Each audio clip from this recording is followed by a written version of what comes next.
여러분 주부를 참고하실 때 여러분 앞에 귀의 소식 전하겠습니다. 말씀과 함께 철로 역정 계속 진행 중에 있고요. 여러분들 적극적으로 참여해 주시기를 바랍니다. 아울러 다음 주일 예배 안내입니다. 다음 주는 복음주일로서 특별히 우리 교회 학교 아이들이 복음이 진정으로 무엇인가, 특별히 다음에는 천국에 관한 내용을 함께 말씀을 나누게 되는데, 우리 아이들이 노란색 옷이나 액세서리를 하고 오게 됩니다. 우리 부모님들도 같은 마음으로 또 함께 참석해 주셔서 우리 아이들에게 신앙적으로 도전을 줄 수 있기를 바랍니다. 아울러 그날 오후 찬양 예배는 교사 헌신 예배를 드리게 됩니다. 설 명절 관련해서 내일 하루는 새벽 기도는 개인 기도로 대체하고 화요일부터 정상적으로 드려집니다. 오늘 설 명절 관계로 카페 아쉐르는 휴무합니다. 돌아오는 토요일 오이코스 리더 전체 모임이 있고, 주일부터 오이코스 전체 이제 오이코스별로 새로운 모임이 다시 시작됩니다. 그동안 방학이어서 몸도 움츠러들었고 또 추위로 움츠러들었는데 다시 한번 활기치면서 오이코스별로 즐겁게 모여서 은혜 나눌 수 있기를 바랍니다. 아울러 2023년 상반기 훈련과정 모집하고 있습니다. 주보 안쪽에 보시면 오이코스 오후 찬양 예배 안에 보면 성장반과 제자반, 성경 통독반과 기도론, 이 네 가지 과정을 진행하게 됩니다. 이 상반기에 여러분들 하나님 앞에 믿음을 잘 세워가는 기간이 되기 위해서 말씀을 훈련하는 것이 너무나 중요합니다. 꼭 하나 이상 참여해 주시기를 바랍니다. 찬양대 원과 반주자를 모집합니다. 특별히 2부에서는 찬양대원을 모집하고 3부에서는 반주자로 섬길 분을 모십니다. 우리가 열심히 예배드리는 것도 좋지만 함께 이 찬양대가 풍성하게 될 때 우리 예배가 더욱더 풍성해지지 않겠습니까? 악기를 다룰 수 있는 분들 기도하는 마음으로 한 주간 기도해 보시고 또 다음 주에 우리 신청해 주시면 좋겠습니다. 주차 및 차량 봉사자 모집합니다. 2부 예배와 3부 예배 시 각 2명 모집하는데요. 코로나 이후에 이제 다시 교회로 오시려고 하는데 또 차량이 개인 차량이 없으신 분들이 있습니다. 그런 분들을 위해서 우리가 섬기려고 합니다. 그 중에 많은 분들은 또 어르신들이 계신데요. 여러분들 하나님 앞에 주신 건강한 몸과 또 운전할 수 있는 재능을 가지고 우리가 어르신들의 예배를 잘 섬길 수 있으면 좋겠습니다. 교육부서 겨울 사역입니다. 아동부 해외 비전 트립과 중고등부와 청년부 겨울 수련회가 있습니다. 일정을 참고해 주시고 기도해 주시고 또 적극적인 동참 부탁합니다. 박익규 집사님, 박선희 권사님 가정에 장례위로 감사로 사랑의 성미를 드렸습니다. 전량 어려운 이웃들을 돕는 데 사용하도록 하겠습니다. 한정란 집사님의 시어머니께서 하나님의 부르심을 받았는데 혹시 나중에 보시게 되면 함께 위로하고 또 이 시기를 잘 이겨낼 수 있도록 기도해 주시기 바랍니다. 제가 기도하고 오늘 말씀 나누겠습니다. 거룩하신 아버지 하나님, 오늘도 불러주시는 은혜 감사합니다. 하나님의 말씀을 듣는 이 시간 우리의 마음의 문을 활짝 열어주시고 오늘도 주시는 말씀이 내게 주시는 말씀을 들려질 때 이 말씀의 은혜와 능력이 우리 성도들의 삶에 구체적으로 경험되게 하여 주옵소서. 예수님의 이름으로 기도하옵나이다. 아멘. 우리 한번 앞뒤 좌우는 분에게 이렇게 인사하고 축복하면 좋겠습니다. 새해 하나님과 동행하세요. 이렇게 인사하겠습니다.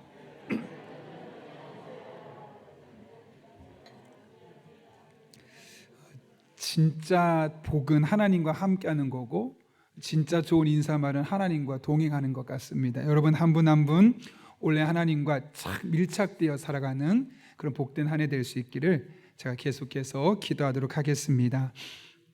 몇 년 전에 저희 쌍둥이가 초등학교 때인데요, 어린이를 위한 그 조용기 목사님에 관한 책을 한 권을 읽었습니다. 제목이 희망을 만든 사람 조용기라는 책인데, 그 책을 읽고 나서 쌍둥이 중에 하나가 저에게 찾아와서 묻습니다. 아빠, 기도하면 정말 응답이 돼요? 진작에 묻더라고요. 왜냐하면 그 책을 보게 되면 조용기 목사님의 일대기가 쫙 기록되어 있는데 폐병이 나은 것을 비롯해서 교회가 성장하는 과정 중에 어려웠던 일이 있었는데 기도하면서 그 문제가 해결됐던 일들까지, 그런 많은 일들을 직접 책을 읽어보고 나서 와, 정말 이런 일이 가능한가? 아이가 보기엔 너무나 신기했던 것 같습니다. 그래서 아빠인 저에게 물어본 거죠. 목사로서 그래도 이 녀석이 목사 아들이라고 좀 영적인 거에 흥미가 있나 보다 싶어서 왜 그런데? 라고 물었습니다. 뭐라고 답했을까요? 말이 안 되는 것 같아서요. 기도한다고 병이 낫고 기도한다고 하나님이 응답해 주셔서 안 될 문제가 되는 게 말이 안 되는 것 같아요 라고 말을 하더라고요. 여러분, 아이가 왜 이런 반응을 보이는 것일까요? 한 번도 기도의 응답을 경험해 본 적이 없기 때문에 그렇죠. 그 목사님처럼 기도해 본 적도 없고, 그래서 그 목사님만큼 기도의 응답을 경험해 본 적이 없기 때문에 이런 누가 봐도 생생한 기도 응답에 대한 간증임에도 불구하고 내 마음이 별로 와닿지가 않는 겁니다. 그런데 여러분, 이것이 비단 저희 집의 아이만의 이야기일까요? 기도 응답에 대해서 믿지 못하는 성도들이 적지 않습니다. 기도 자체에 대해서 못 믿는다는 것이 아니라 오히려 기도 능력이 얼마나 큰지는 알고 있지만 나도 응답받을 수 있을까? 내가 기도해도 저런 은혜가 내게 임할까? 그렇게까지 마음을 먹는 사람들은 많지 않다는 겁니다. 이런 경우는 보통 두 가지 문제 때문인데, 첫 번째로는 기도하지 않아서 그렇습니다. 오해하지 마십시오. 사실 기도하지 않는 성도가 어디 있겠습니까? 누구나 기도하죠. 여기서 말하는 기도하지 않아서라는 말은 기도는 하긴 하는데 성경적인 방법으로 기도하지 않고 그냥 내가 원하는 것만 일방적으로 비나이다 하는 형식으로 기도했기 때문에 사실 그런 기도는 기도라고 할 수 없어서 말하는 겁니다. 그렇게 기도하기 때문에 결국 응답이 없다는 것이죠. 두 번째로는 기도한 이후에 하나님이 실제로 응답해 주셨는데 내가 원했던 방법과 내가 원하던 시점과 달라서 기도가 응답된 건지 아닌지 모르고 지나치는 경우도 적지 않다는 겁니다. 오늘 본문의 말씀은 그 두 번째 경우를 우리에게 말씀하고 있죠. 기적과 성장, 축복만을 경험했던 이 예루살렘 교회에 암울한 구름이 닥쳐오기 시작했습니다. 오늘 1절부터 4절까지의 말씀 보게 되면 헤롯 왕에 의해서 고난이 시작되는데요, 여기서 말하는 헤롯 왕은 예수님 당시에 예수님을 죽이려 했던 헤롯 왕이 아니라 그 헤롯 왕의 손자입니다. 그가 한 일이 무엇이냐면 그 당시에 기독교계에 있는 지도자들을 죽이는 일이었고, 가장 먼저 본보기로 죽은 사람이 바로 야고보였습니다. 그런데 야고보를 죽이고 나니까 유대인들의 반응이 너무나 좋습니다. 기뻐하는 겁니다. 그래? 그러면 하나가 아니라 또 다른 사람 하나를 죽여볼까? 그래서 타겟이 된 것이 바로 베드로였죠. 베드로를 잡았습니다. 감옥에 가두었습니다. 그리고 지금은 무교절, 유대인들이 지키는 종교 시기이기 때문에 이것이 끝나고 나면 6월절날 그를 죽이려는 계획까지 다 세우고 있었습니다. 여러분, 베드로의 운명은 야고보처럼 죽을 수밖에 없는 겁니다. 문제는 베드로는 당시 예루살렘 교회 담임 목사였다는 것이죠. 만약 베드로가 죽게 된다면 예루살렘 교회는 흔들릴 수밖에 없고 어쩌면 뿔뿔이 흩어지며 교회의 존재 가치조차도 사라질 수 있는 아주 큰 위기 상황이었습니다. 이러한 때 이들이, 예루살렘 교회 성도들이 어떻게 했습니까? 오늘 본문 5절 말씀 보면 이렇게 말합니다. 이에 베드로는 옥에 갇혔고 교회는 그를 위하여 간절히 하나님께 기도하더라. 베드로가 감옥에 갇혔는데 그 당시에 예루살렘 교회가 할 수 있는 일이 무엇이었을까요? 3,000명, 5,000명이 왔고 다른 사람까지 포함하면 최소한 8,000에서 10,000명 정도 되는 엄청나게 큰 규모의 교회입니다. 그렇다면 그 교회에 정말 다양한 직군과 능력의 사람들이 있었겠죠. 그럼 여러분, 이런 상황이라면, 만약 여러분이 예루살렘 교회 성도들이라면 이런 상황에서 이 문제를 타개하기 위해서 어떤 방법을 선택하겠습니까? 가장 일반적인 방법은 가장 힘 있는 사람 다 불러 모으는 겁니다. 우리 10,000명이나 되잖아. 영향력 있는 사람 다 불러 모아. 그래서 혹시나 그 중에 교도소와 연관된 사역하는 사람이 있거나 법 쪽에 연관된 사람이 있으면 그 사람들의 의견을 모아서 이 문제를 해결하려고 하지 않았겠습니까? 아니, 그게 아니라면 돈 많은 사람, 기업인들 다 불러 모아서 돈을 많이 모아가지고 가서 헤롯 왕에게 주면서 이 사람만큼은 살려줘야 한다고 이 사건을 좀 무마시키려고 하지 않았겠습니까? 아니, 적어도 우리가 10,000명 정도 되니까 탄원서 10,000장을 써서 가져가면 그 사람들도 꼼짝 못하지 않을까? 그런 마음을 가질 수도 있었을 겁니다. 그러나 그들은 어쩌면 더 손쉽게 선택할 수 있는 방법들을 쓰지 않고 하나님 앞에 간절히 기도했다라고 이야기합니다. 사실 어쩌면 이것은 너무나 당연한 겁니다. 문제가 있을 때, 위기가 찾아왔을 때 하나님 앞에 기도하는 것은 그리스도인에게서 너무나 당연한 일이죠. 그런데 대부분의 사람들은 이 당연한 일을 하지 않는다는 데 문제가 있습니다. 지금 당하고 있는 이 위기를 해결할 수 있는 사람들을 찾습니다. 그것이 안 되면 돈을 찾습니다. 그것이 안 되면 모여서 회의합니다. 그리고 강력한 힘을 모아서 자신들의 힘으로 어떻게든 이 문제를 해결해 보려고 노력하는 것이 우리네 모습입니다. 물론 그런 것들이 전혀 도움이 안 되는 것은 아닙니다. 그러나 근본적으로 그 문제를 해결할 수는 없는 겁니다. 마치 심각한 독감에 걸린 사람이 나 비타민 먹어가면서 병 고칠 거야 라고 말하는 것과 별로 다르지 않습니다. 여러분, 우리들의 삶에 내 힘으로 해결할 수 없는 인생의 위기가 찾아왔을 때 그것을 해결할 수 있는 가장 지혜롭고 현명한 방법은 그 문제를 하나님께로 올려놓는 겁니다. 그 방향을 하나님께 돌려놓는 겁니다. 그리고 그것을 할 수 있는 가장 확실한 방법은 기도입니다. 기도로 그 문제를 하나님께 올려드리고 하나님께 맡기는 것, 그것이 위기에 처한 지혜로운 그리스도인의 삶의 모습이죠. 하나님께서 오늘 본문을 우리에게 주신 목적도 다르지 않습니다. 여러분, 교회가 이렇게 함께 모여서 기도할 때 어떤 일이 생겼습니까? 7절 말씀, 호련히 주의 사자가 나타나매 옥중에 광채가 빛나며 또 베드로의 옆구리를 쳐 깨워 이르되 급히 일어나라 하니 쇠사슬이 그 손에서 벗어지더라. 여기 보면 하나님께서 천사를 베드로에게 보내셨습니다. 그리고 감옥에 갇혀있는 베드로를 감옥에서 꺼내주셔서 그의 목숨을 건져주죠. 베드로는 그 뒤에 보면 알겠지만 자신이 감옥에서 나왔다는 사실을 인식하고 나서 가장 먼저 어디를 찾아갑니까? 마리아의 집을 찾아갑니다. 왜냐하면 이 마리아의 집은 그 당시부터 마가의 다락방이라고 알려져 있는 그 마리아의 집은 사람들이 모이는, 그리스도인들이 모이는 그런 공간이었기 때문에 그렇습니다. 베드로가 그 집을 찾아갔더니 어떤 일을 하고 있었습니까? 12절에 보니까 여러 사람이 거기에 모여 기도하고 있었다고 말합니다. 그래서 그곳에 베드로가 문을 두드리고 사람을 부르죠.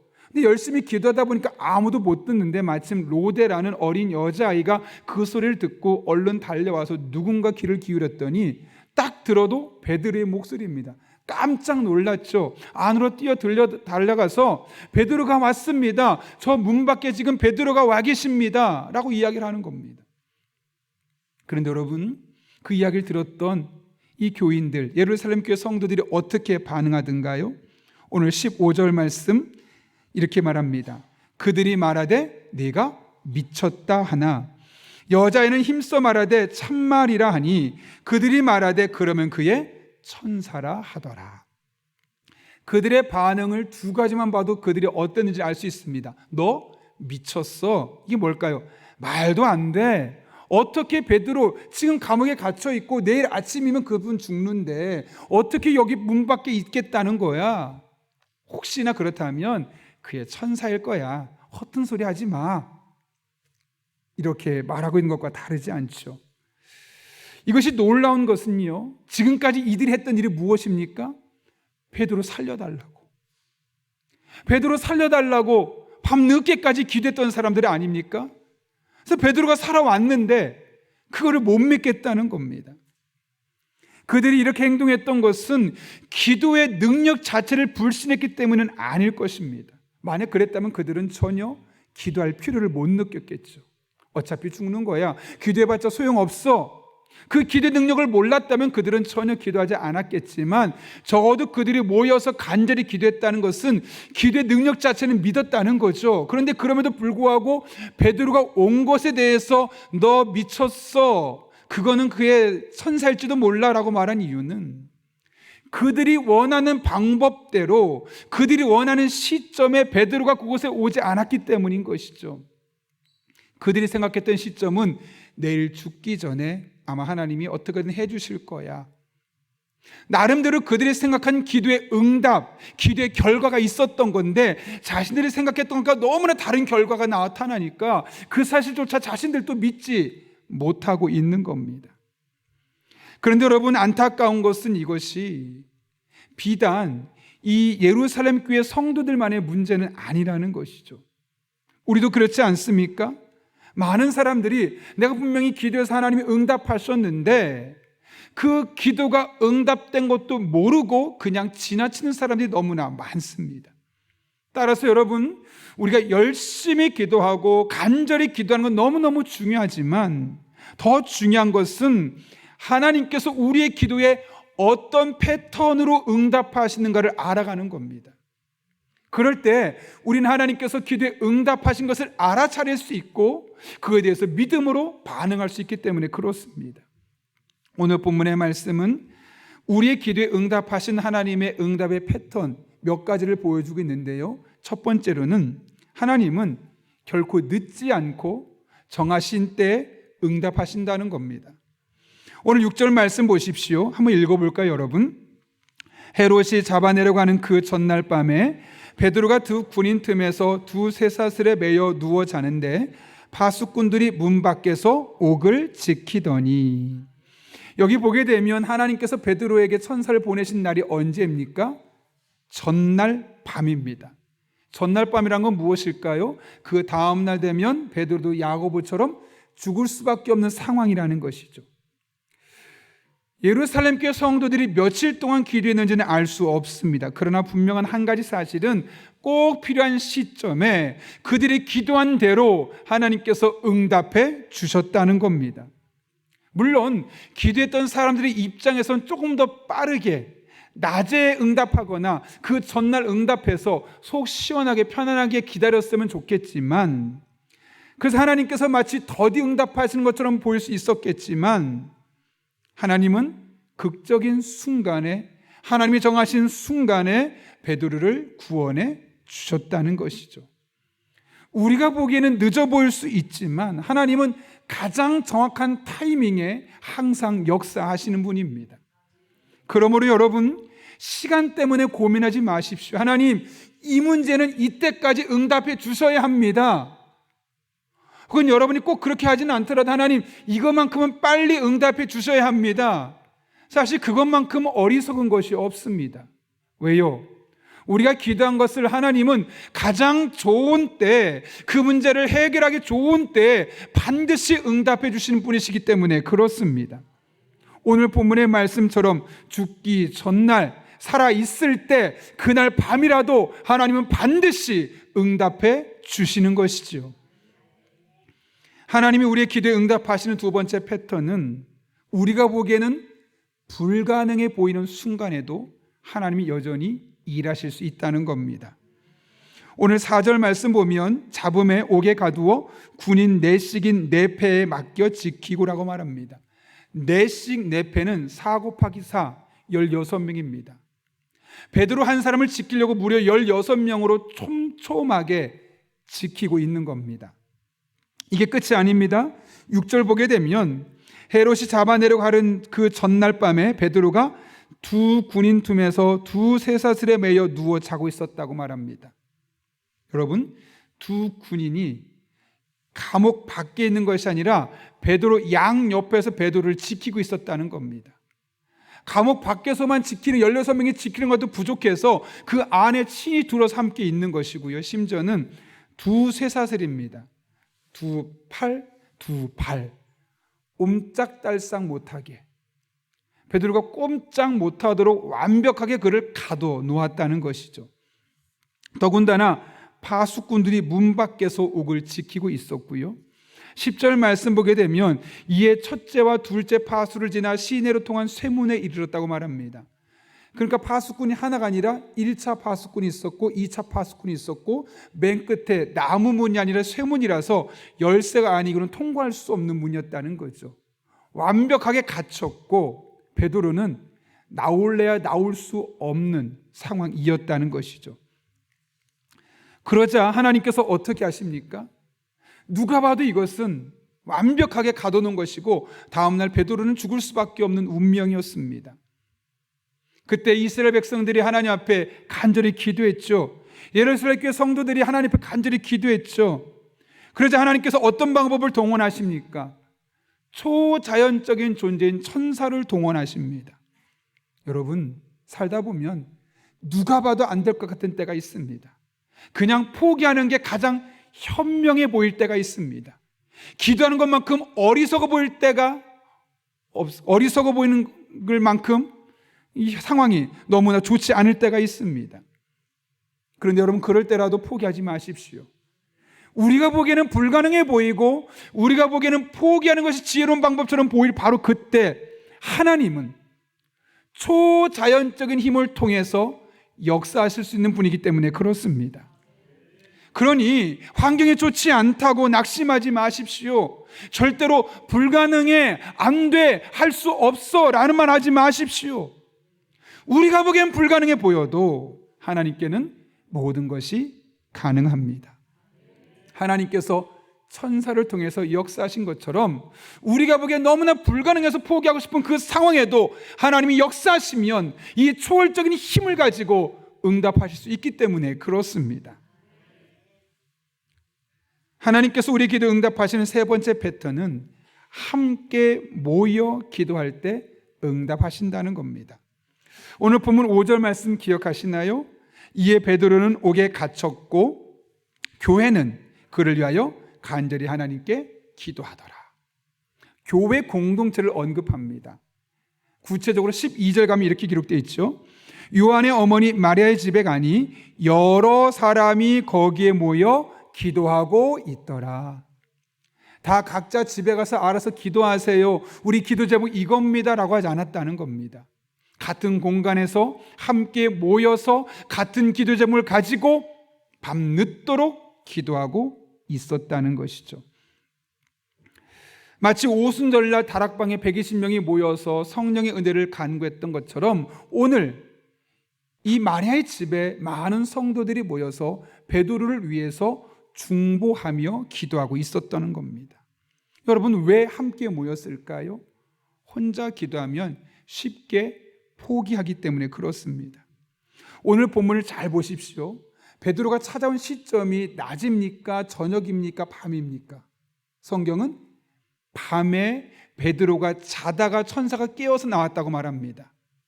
이 말은 무슨 말이냐면 그곳에 여러 사람이 모여 기도하고 있었다는 것, 낮에 잠깐 기도하고 집으로 돌아갔다는 것이 아니라 낮부터 밤까지 계속해서, 왜요? 내일 베드로가 죽을 수 있으니까 우리 밤새서 철야기도 하자라는 마음으로 지금 많은 성도들이 함께 모여 기도하고 있었다는 것이죠. 여러분, 그것이 어떻게 가능하겠습니까? 만약 여러분의 삶에 아무리 힘든 일이 있다 할지라도 만약 교회에 와서 혼자 철야하면서 기도한다는 것은 결코 쉽지 않습니다. 제가 전에 교회에서 부임하고 나서 가장 먼저 했던 게 철야기도였거든요. 철야기도 찬양 인도를 하는데 철야기도를 어떻게 했냐면 저녁 8시 시작해서 다음날 새벽 4시까지 철야기도 했습니다. 그런데 그거를 수백 명이 해내더라고요. 만약 혼자 이번 주 한 사람, 그 다음 주 한 사람 이렇게 했으면 누가 그것을 감당할 수 있었겠습니까? 그런데 수백 명이 모여서 함께 찬양하고 함께 말씀 듣고 함께 기도하다 보니까 새벽 4시까지 기도하고 새벽 시간에 이제 집으로 돌아가는 일을 할 수 있게 되는 것이죠. 오늘 본문도 마찬가지입니다. 여러 사람이 밤늦게까지 기도할 수 있었던 것은 혼자가 아니라 함께 여럿이 모여 기도했기 때문에 가능했던 것이죠. 여러분, 혼자 기도하는 것, 필요합니다. 그러나 때로는 함께 기도해야 될 때가 있습니다. 혼자 기도하다 보면 지칩니다. 혼자 기도하다 보면 동력을 얻지 못해서 금방 포기하게 됩니다. 옆에서 누군가 나를 위해 기도해 줄 사람이 있을 때 함께 힘을 합해 기도할 때, 그럴 때 오늘 베드로가 만난 하나님을 우리 또한 동일하게 만날 수 있게 되는 것입니다. 저는 이 사실 너무나 피부로 경험했습니다. 제가 신학대학에 졸업하고 나서 결단한 게 있습니다. 적어도 내가 이제 신학생이고 목사가 될 사람이니 새벽에 하는 기도 말고 매일 1시간 이상 기도하자. 얼마나 부푼 꿈이었을까요? 근데 여러분, 그게 쉬울까요? 어려울까요? 어렵죠. 쉽지 않습니다. 왜냐하면 날씨가 좋을 때는 상관없어요. 근데 비가 와요? 눈이 와요? 그러면 왠지 가기 귀찮아져요. 또 하나, 제가 영적으로 충만해서 막 기도가 잘 될 땐 괜찮거든요. 그런데 정말 기도하기 싫을 때 있잖아요. 아닌 것처럼 표정들이 다 그러신데 있으시잖아요. 신학생일 저도 마찬가지였어요. 운동을 많이 했거나 여러 가지 활동을 많이 한 날, 레포트가 많은 날은 오늘은 기도하기 싫다 이런 마음이 당장 들더라고요. 그때 제 룸메이트가 있어요. 박도균 목사라고. 그 친구가 지금 이제 다른 교단서 목회자로 지금 사역하고 있는데 그 친구하고 저하고 마음을 맞췄어요. 야, 우리 둘이 밤 9시에 기숙사 나가서 1시간씩 꼭 기도하고 오자. 그런데 마침 그 친구도 저랑 같은 마음이었던 거죠. 생각해보니까 이게 신의 한 수였던 것이, 아까 이야기했던 것처럼 저도 정말 기도 쉬고 싶고 포기하고 싶을 때가 얼마나 많았겠습니까? 그럼 그 친구가 그래요. 야, 덕하나 우리 기도하러 가야지. 그러면 가기 싫은데 억지로 따라가는 거예요. 신기한 게 뭔지 아세요? 억지로 갔는데 한 5분만 딱 앉아있으면 하나님 기도할 마음을 주세요.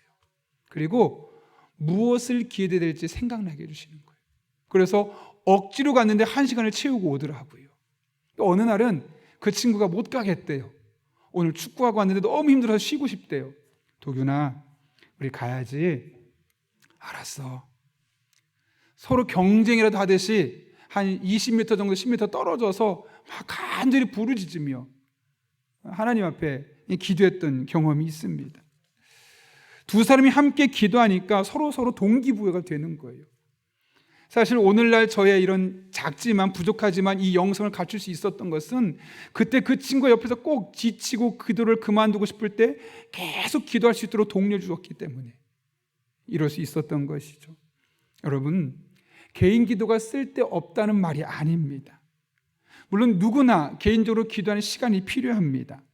그러나 우리가 수요일 저녁에 모이고 토요일 새벽에 함께 모이는 이유가 무엇 때문입니까? 장작불의 원리와 같지 않습니까? 하나만 놓으면 부실부실하다가 꺼질 수밖에 없지만 나무를 더미로 쌓아놓게 되면 큰 화력을 갖고 있는 것처럼 우리가 함께 모여 기도할 때 기도에 하나님의 강력한 힘이 깃들기 때문에 그렇습니다. 여러분, 예수님이 이 말씀 기억하십니까? 진실로 다시 너에게 이르노니 너희 중에 두세 사람이 땅에서 합심하여 무엇이든지 구하면 하늘에 계신 내 아버지께서 그들을 위하여 이루게 하시리라. 두세 사람이 내 이름으로 모인 곳에는 나도 그들 중에 있느니라. 아멘 맞으십니까? 예, 하나님 분명히 말씀하셨습니다. 두세 사람이 함께 모여서 기도하면 내가 그 모임 가운데 함께 할게. 예수님의 약속입니다. 모라비안 교도라고 있거든요. 이분들이 전 세계 복음을 위해서 얼마나 열심히 기도했는지 몰라요. 그들이 했던 게 뭐냐면 한 사람이 1시간씩, 그래서 하루 24명씩 계속 순환해서 하루도 빠지지 않고 우리가 릴레이로 기도하자. 여러분, 그 기도가 얼마나 갔을까요? 만약 제가 여러분 앞에 자 여러분 우리 한 사람당 하루에 1시간씩 오늘 24명 그 다음날 24명 이렇게 해서 만약 계속해서 우리 기도합시다라고 했다면 며칠이나 그것이 빠지지 않고 계속 할 수 있을까요? 열흘은 더 가겠죠? 100일? 아멘. 이분들이 얼마나 했을 것 같습니까? 100년. 놀라지도 않으십니다. 100년을 한결같이 24시간 모든 사람이 돌아가면서 기도했다는 거예요. 그 결과 이 땅에 이들로 말미암아 얼마나 많은 사람들이 복음을 받아들였는지 몰라요. 여러분, 이게 어떻게 가능했겠습니까? 내가 바쁜 일이 있어서 빠질 수밖에 없잖아요. 부탁하고 그 사람이 빈자리를 채우고 서로 기도의 동역자가 되고 기도를 동력해 주다 보니까 혼자서는 도무지 할 수 없는 일을 무려 100년 동안 24시간 기도의 불이 꺼지지 않고 흘러갈 수 있었다는 것을 말씀하고 있는 것이죠. 함께하는 공동체, 기도를 함께하는 공동체가 있었기 때문에 가능했던 일입니다. 마지막으로 하나의 이야기를 하고 마치려고 하는데요, 제가 사실 기도에 대한 말씀을 준비하면서 깜짝 놀랐습니다. 왜냐하면 제가 지난해부터 마크 배터슨 목사의 책을 읽고 있는데 올해는 우리 교회가 기도의 원 그리기 운동을 하면 좋겠다, 그런 생각을 하게 되었습니다. 이것은 40일 동안 소그룹이 같은 책을 한 챕터를 읽고 서로 위해서 기도하는 그런 운동인데요. 제가 이 마음을 먹게 됐던 이유는 이 마크 패터슨 목사가 목회하고 있는 내셔널 커뮤니티 교회가 15년 동안 이 목사님이 기도에 대해서 설교도 하고 기도에 대한 작은 책도 썼지만 성도들에게 우리 함께 기도합시다, 소그룹으로 함께 기도합시다라고 말한 것은 그 교회가 시작되고 나서 15년 만에 처음 했다는 거예요. 그런데 15년 만에 처음 했던 그 기도, 함께 기도의 원을 만들고 성도들이 하나의 그룹이 되어서 그렇게 40일 동안 기도하면서 놀라운 변화가 이 교회에 일어나는 거예요. 교인들은 물론이고 교회의 영적인 분위기 자체가 180도 달라졌다고 그래요. 그리고 지금까지 15년 동안 성장한 것보다 성도들의 신앙 성장이 훨씬 더 크게 성장했고 교회도 그 뒤로 더 크게 성장하게 되었다는 것이죠. 말 그대로 성경 안에 있는 기적들이 나타나기 시작하고요, 마음에 상처받고 지쳤던 사람의 마음이 회복되기 시작하고요, 믿음이 조금씩 성장하는 것이 교회 안에 보이기 시작했던 것이죠. 제가 그 책을 보고 나서 우리 교회도 2023년 우리가 주님의 제자로 살아가는데 이 기도가 정말 필요하겠구나라고 싶어서 2월 달에 제가 주일에 빠질 일이 있어서 장로회 신학대학교 교수님께 부탁을 하면서 우리 교회를 위해서 설교를 해 주십시오, 그런데 기도에 대한 주제를 가지고 설교해 주십시오라고 부탁을 했거든요. 근데 제가 여러분 아시는 것처럼 지금 사도행전 본문을 가지고 계속 설교해 나가지고 있지 않습니까? 그런데 본문을 딱 보니까 또 기도인 거예요. 여기까지 하면 그럴 수 있지라고 하는데 지난주 수요일에 우리 임민선 목사님 설교하셨거든요. 주제가 뭔지 아십니까? 기도인 거예요. 그래서 주보를 딱 봤는데 다음 주 수요일 설교는 최희상 목사님이 또 기도에 대한 거예요. 7일 동안 수요일 설교 기도, 주일 설교 기도, 또 수요일 설교 기도, 2주 후에 외부 강사 목사님 오셔서 또 기도. 이렇게 기도 너무 계속 반복된 주제가 되면 성도들이 좀 지루해할 수 있지 않을까? 좀 다른 주제를 원하지 않을까? 좀 설교 본문을 바꾸고 싶다라는 마음이 제 마음에 들었습니다. 하나님께 기도했습니다. 하나님, 아무리 제가 사도행전을 지금 순서대로 설교하고 있지만 이렇게 계속해서 기도에 대한 설교가 나오면 성도들이 좀 지치지 않겠습니까? 좀 바꾸고 싶습니다. 그런 마음으로 기도하는데 기도하면 할수록 하나님께서 아니야, 내가 지금 하고 있는 일이야.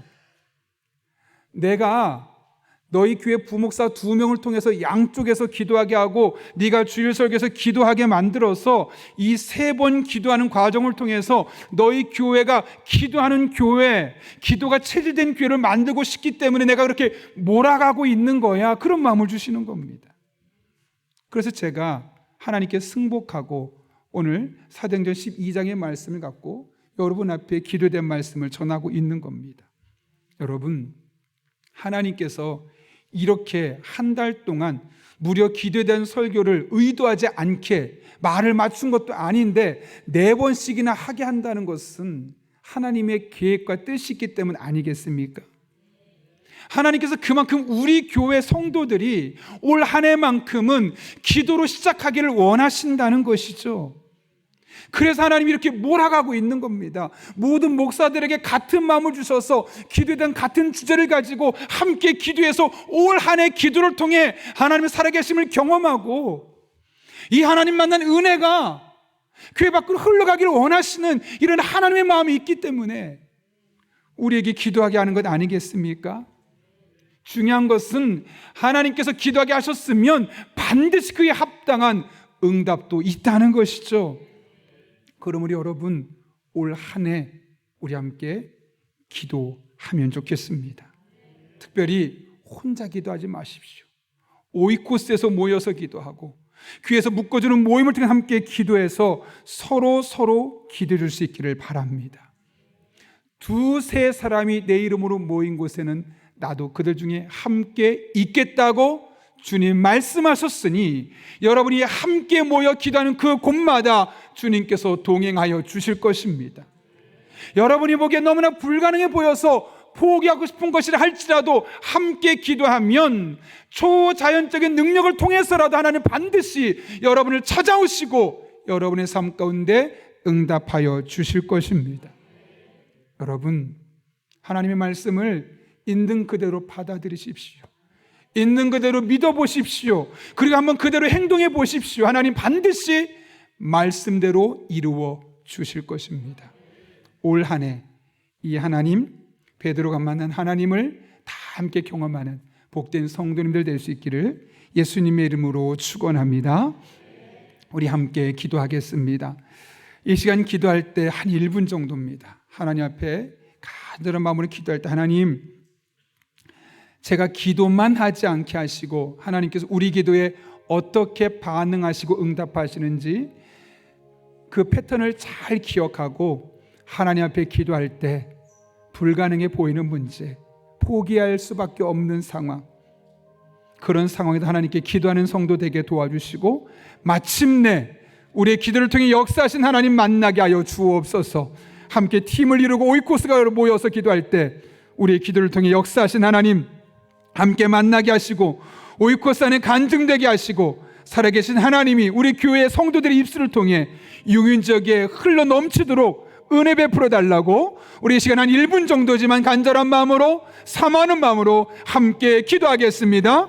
거룩하신 아버지 하나님, 오늘도 우리를 주님 전에 불러주시고 하나님의 말씀 붙들고 기도할 수 있게 하시는 애 진심으로 감사를 드립니다.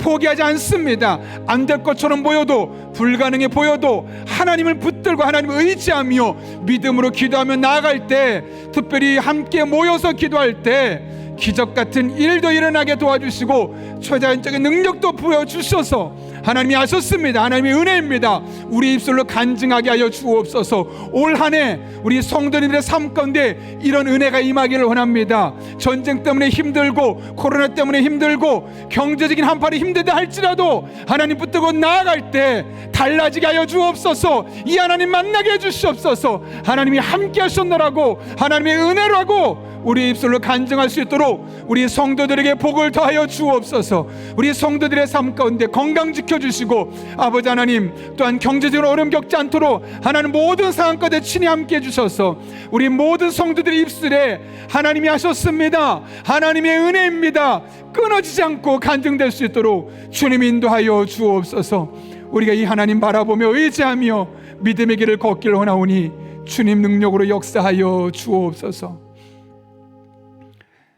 살아계신 아버지 하나님, 우리 목회자들에게 기도라는 공통된 주제를 주시고 기도할 수 있는 분위기로 몰아가신 것 진심으로 감사를 드립니다. 기도하는 행동 자체는 결코 쉬운 행동은 아니지만 우리의 삶의 크고 작은 문제를 함께 모여 합심하여 간절한 마음으로 기도할 때 우리가 보기에는 불가능해 보이는 문제를 할지라도 하나님의 초자연적인 능력으로 해결해 주시는 것을 경험할 수 있도록 은혜 베풀어 주옵소서. 그렇게 2023년 우리 성도 한 분 한 분의 삶과 가정과 개인의 삶 속에서 이 하나님 만난 은혜 고백들이 넘쳐나게 하시고 흘러 용인 지역을 이롭게 하는 믿음의 공동체 되게 하여 주옵소서. 예수님의 이름으로 기도하옵나이다. 아멘.